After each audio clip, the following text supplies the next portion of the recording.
A single chip announcement just wiped billions off Nvidia's value overnight. But here's what nobody's telling you. The real Jinhan wasn't the technology. It was who built it and how they did it without the machines everyone said were impossible to live without. The tremors hit Silicon Valley before most Americans had finished their morning coffee. April 28, 2025. Nvidia's stock hemorrhaged over 2% of its value in a matter of hours. Not because of a failed product launch, not because of disappointing earnings, but because halfway across the world, a company that was supposed to be crippled by sanctions had just unveiled something that wasn't supposed to exist. Huawei, the Chinese tech giant that Western governments have spent years trying to wall off from cutting-edge technology, had begun testing the Ascend 910D. And this wasn't just another incremental processor update. According to early reports, this chip could go toe-to-toe with Nvidia's H100, the very processor powering the world's most sophisticated artificial intelligence systems. Now in the tech world, bold claims are cheap. Companies overpromise and underdeliver all the time. But this time, the market didn't shrug it off. This time, investors, analysts, and competitors all leaned forward, because Huawei wasn't just talking, they were already shipping. Hundreds of thousands of their earlier generation chips, the Ascend 910B and 910C models, were already flowing to major customers across China. ByteDance, the company behind TikTok, was taking delivery. Massive state-backed telecommunications firms were placing orders. The target? More than 800,000 units. That's not a prototype run. That's industrial scale. And for Nvidia, the timing couldn't have been worse. Just weeks before Huawei's announcement, the US government had slammed the door shut on Nvidia's China business once again. Even the H20 chip, a deliberately downgraded version that Nvidia had engineered specifically to comply with earlier export restrictions, was now banned from sale to Chinese customers. Nvidia's CFO didn't sugarcoat it. The company faced an immediate revenue hit of $5.5 billion. Industry analysts started circulating grimmer numbers. Total losses for 2025 could balloon to $16 billion. Now here's where it gets interesting. China isn't as critical to Nvidia's bottom line as it used to be. Back in 2022, Chinese customers accounted for roughly a quarter of Nvidia's global revenue. By 2025, that figure had dropped to around 13%. On paper, that sounds manageable. But dig a little deeper, and some experts believe the real exposure is higher, much higher, when you factor in chips that reach China through unofficial channels and third-party distributors. Still, the question that's keeping semiconductor analysts up at night isn't about market share percentages. It's about something far more unsettling. How is Huawei even doing this? Because here's the thing. Nvidia's H100 is manufactured by TSMC, the Taiwanese semiconductor powerhouse, using the most advanced lithography equipment on the planet. Machines so precise, so insanely complex, that only one company in the world knows how to build them. ASML, a Dutch firm whose extreme ultraviolet lithography systems cost upwards of $300 million each and contain over 100,000 precision-engineered components. Huawei's chips, on the other hand, are made by SMIC, China's largest chip maker, using older technology and far less sophisticated tools. By every conventional measure, Huawei shouldn't be able to compete. The laws of physics, the limits of existing machinery, the sheer technical impossibility of it all, those were supposed to be unbreakable barriers. And yet, here we are. So what's actually happening inside those fabrication plants? SMIC has essentially become the semiconductor equivalent of a master craftsman working with broken tools. They're using a technique called multi-patterning, where a chip design that would normally require one extremely precise step is instead broken down into multiple less precise steps, layered carefully on top of each other. Imagine trying to paint a photorealistic portrait, but your brush is too thick, so instead, you make dozens of passes, building up the image stroke by painstaking stroke. One engineer who's familiar with the process described it like trying to etch microscopic details using equipment that was never designed for that level of finesse. It's slower, it's more expensive, and it's incredibly wasteful. The failure rate is staggering. Industry insiders estimate that SMIC's yield, the percentage of chips that actually work after manufacturing, hovers somewhere around 20%. That means for every 10 chips they try to produce, 8 are defective and have to be discarded. In a normal commercial environment, that would be a death sentence. Profitable semiconductor manufacturing typically demands yields above 70%. Anything less, and the economics simply don't work. But China isn't operating under normal commercial logic. For Beijing, this isn't about quarterly earnings or return on investment. This is about sovereignty. This is about ensuring that the country controlling nearly a fifth of the global economy is never again held hostage by foreign technology. And when you're playing that game, yield rates and production costs become, well, secondary concerns. The Chinese government has poured hundreds of billions of dollars into its domestic semiconductor industry. SMIC alone received so much state support in 2024 that government subsidies actually exceeded the company's operating profits. Let that sink in. Without direct financial backing from Beijing, SMIC would be running at a loss. But the money keeps flowing because the strategic imperative is crystal clear. China is also waging this battle on the human capital front. Thousands of experienced chip engineers, many of whom spent years working for Intel, Qualcomm, TSMC, and other global leaders, have been recruited back to the mainland with lucrative compensation packages and appeals to national pride. At the same time, Chinese universities have massively expanded their semiconductor engineering programs. The goal is to train tens of thousands of new engineers over the next few years, creating a deep talent pipeline that can sustain this effort for decades. Now, let's talk performance, because, rhetoric aside, do these chips actually work? Huawei's Ascend 910C, which started shipping in April 2025, is objectively less powerful than Nvidia's H100. There's no getting around that. But, and this is crucial, it's still plenty capable for a wide range of AI applications. Training smaller language models, running inference tasks, powering recommendation algorithms, these are all workloads where the 910C performs adequately. It might not break records, but it gets the job done. The newer 910D is designed to close the gap even further. Huawei claims it can match Nvidia's flagship in certain use cases, though independent verification of those claims remains scarce. What's clear is that Huawei is betting on architectural cleverness to compensate for manufacturing limitations. They're building chips that use multiple processors, working in parallel, distributing tasks in ways that squeeze more performance out of less advanced silicon. But there's one area where Huawei faces a challenge that no amount of government funding can easily solve: software. Nvidia's CUDA platform, the software layer that allows developers to harness the power of its GPUs, has been refined over nearly 2 decades. It's deeply integrated into virtually every major AI framework, from TensorFlow to PyTorch. Researchers and engineers around the world have built their careers on CUDA. Switching to a different platform isn't like swapping one app for another. It means rewriting code, retraining teams, and accepting performance trade-offs during the transition. Huawei is investing heavily in its own software ecosystem, and by most accounts it's improving rapidly. But it's still years behind. For Chinese companies that have no choice because they can't buy Nvidia anymore, the switch is worth the pain. For everyone else, inertia is a powerful force. Meanwhile, the geopolitical vice is tightening. Taiwan, understandably nervous about its own technological crown jewels falling into Chinese hands, has introduced new restrictions on collaboration with mainland chip firms. Japan, a critical supplier of semiconductor manufacturing equipment and materials, has followed suit. These moves are meant to slow China's progress, to buy time for the West to maintain its lead. But SMIC isn't slowing down. The company has announced plans to double its production capacity by 2026, with the vast majority of that expansion dedicated to supporting Huawei. New fabrication plants are under construction. Equipment orders have been placed. The machinery that China can still legally acquire is being purchased in bulk. Let's be clear, Huawei is not about to replace Nvidia on the global stage. Not next year, probably not the year after. Nvidia still dominates in raw performance, energy efficiency, and most importantly, software maturity. For customers outside China who have access to the best chips from America, Taiwan, and South Korea, there's little reason to choose Huawei. But that's not really the point anymore. What we're witnessing is the construction of a parallel ecosystem.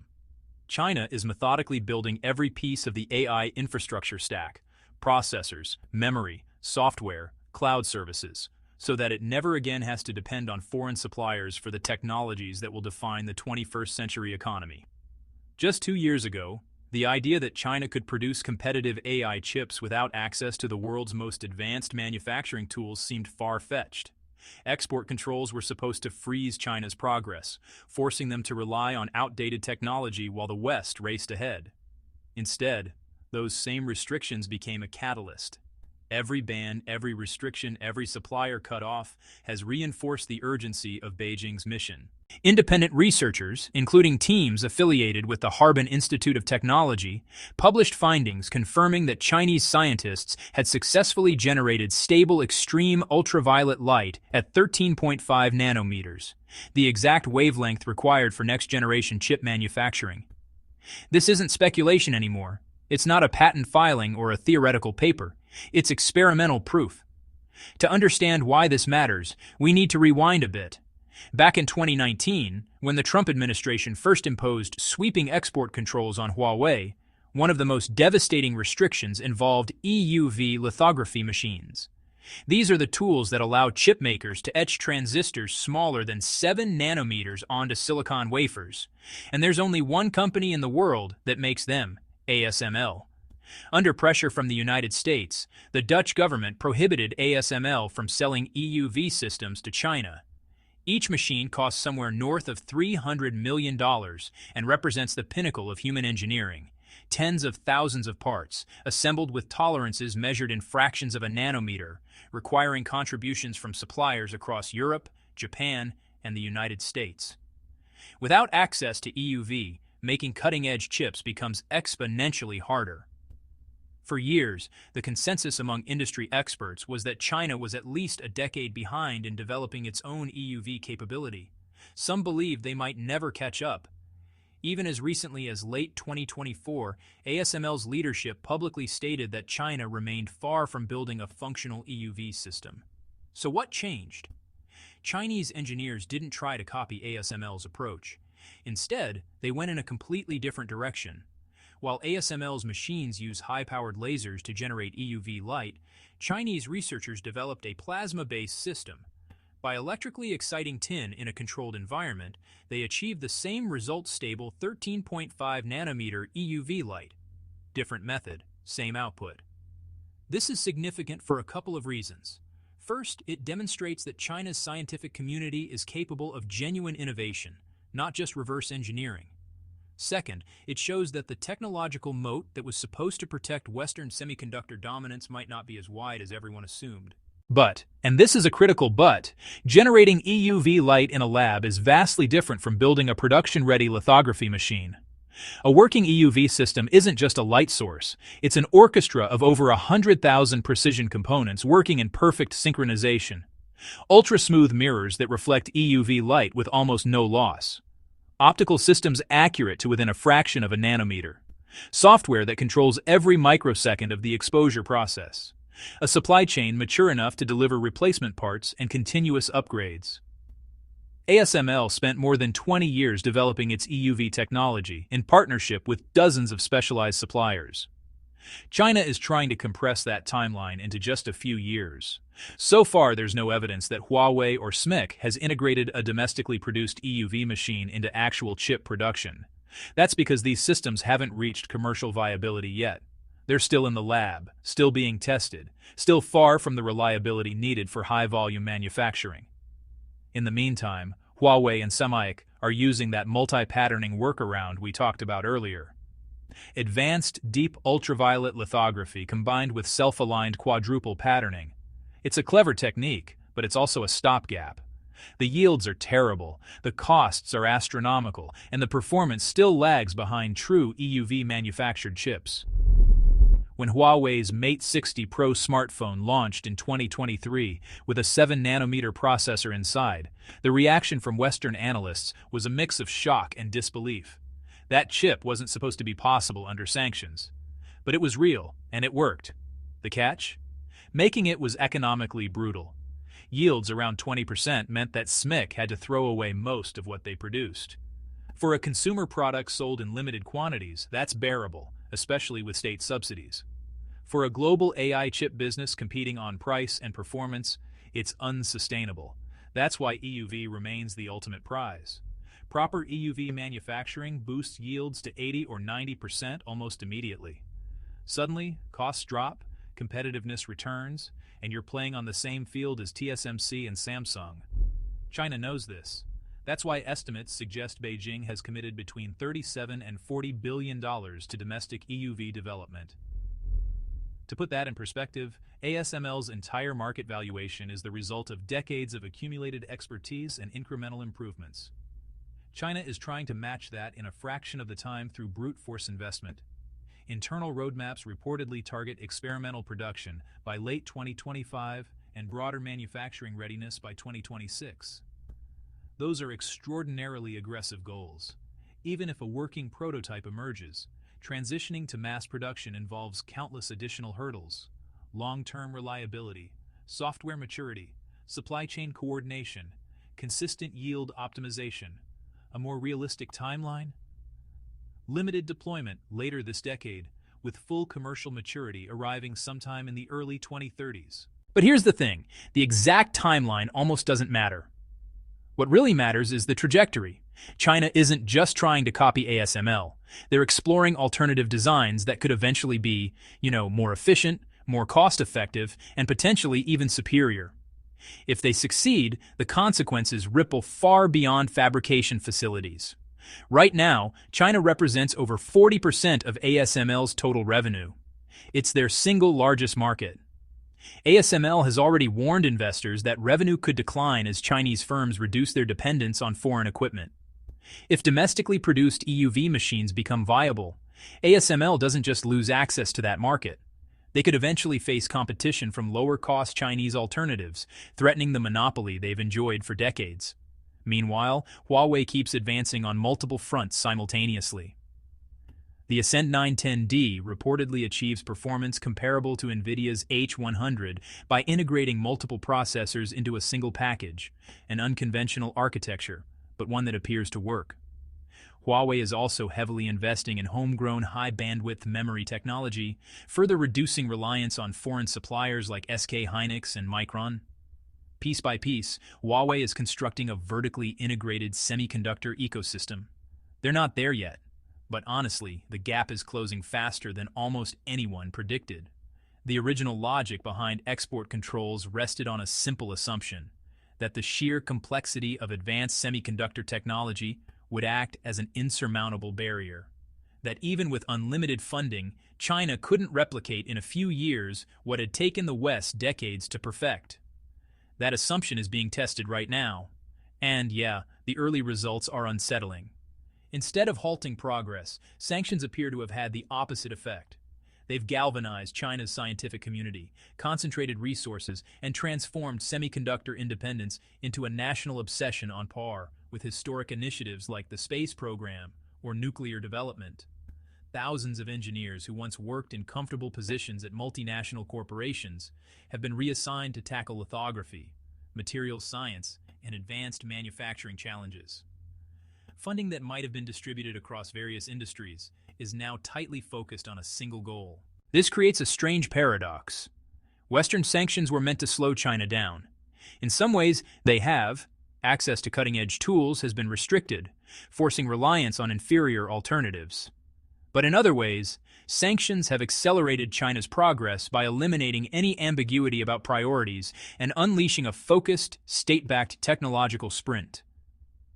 The central question is no longer whether China will achieve advanced semiconductor self-sufficiency. It's when, and what the world looks like when they do. The next 12 to 18 months will be critical. If China successfully demonstrates stable EUV operation, even at limited scale, it validates their entire strategy and justifies continued massive investment. If prolonged technical setbacks emerge, it suggests the challenge remains more formidable than anticipated, buying the West more time. But regardless of how quickly China reaches the finish line, one reality is already undeniable. Semiconductor industry has entered a new era. Technological leadership is no longer a given. It's contested, fiercely and expensively, by nations willing to commit whatever resources necessary to control their technological destiny. Two separate ecosystems are forming. One centered around the United States, Taiwan, South Korea, and Europe. The other built inside China, increasingly self-contained and less reliant on the outside world with each passing year. Every new export restriction accelerates this division. Every ban pushes China to innovate faster. Even Jensen Huang, Nvidia's CEO, has acknowledged that Huawei is now a serious competitor, a statement that would have seemed absurd just a few years ago. The chip war isn't coming. It's already here. And Huawei's Ascend 910D is proof that China isn't retreating. They're racing forward, building what they can't buy, and betting everything that necessity will drive innovation faster than sanctions can suppress it. The world is watching. Because what happens next won't just determine who makes the fastest AI chips. It will shape who controls the infrastructure of intelligence itself, and with it, the future of economic and military power in the 21st century. If this deep dive into the invisible war reshaping technology opened your eyes, hit that subscribe button. Because the battles being fought in fabrication plants today will define the world your children inherit. Next week, we're exposing what China's building in quantum computing that has the Pentagon quietly panicking. You won't want to miss it. Until then, stay curious, stay critical, and remember, the most important stories are always the ones they hope you won't notice.